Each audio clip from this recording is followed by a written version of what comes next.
Dwayne Johnson a tout donné pour avoir son Oscar.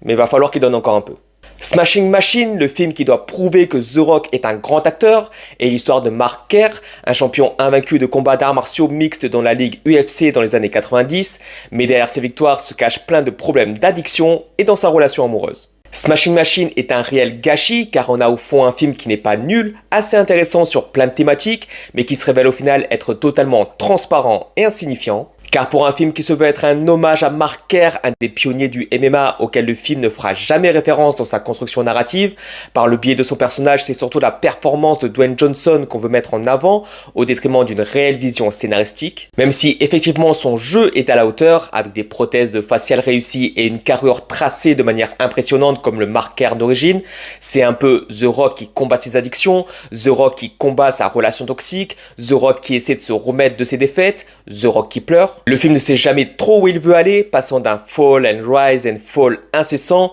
le plus frustrant étant que le spectre d'un bon film est visible, avec un build-up de confrontation et de rivalité d'amitié sur le ring, un build-up glaçant de violence conjugale pouvant aller jusqu'à l'extrême, un build-up d'addiction à la victoire semblable aux drogues, mais tout est mal exploité, mal agencé et surtout mal mis en scène. Même les combats qui promettaient des scènes chocs, percutantes et dérangeantes au début du film s'estompent par la suite, allant même jusqu'à se censurer où les coups sont cachés par des effets de mise en scène. Le film se contente surtout d'être des tranches de vie quotidiennes regardables, avec cependant une Emily Blunt parfaite en compagne toxique, mais dont il paraît que le film est surtout un copier-coller sans saveur du documentaire The Smashing Machine, The Life and Times of Extreme Fighter, Mark Kerr.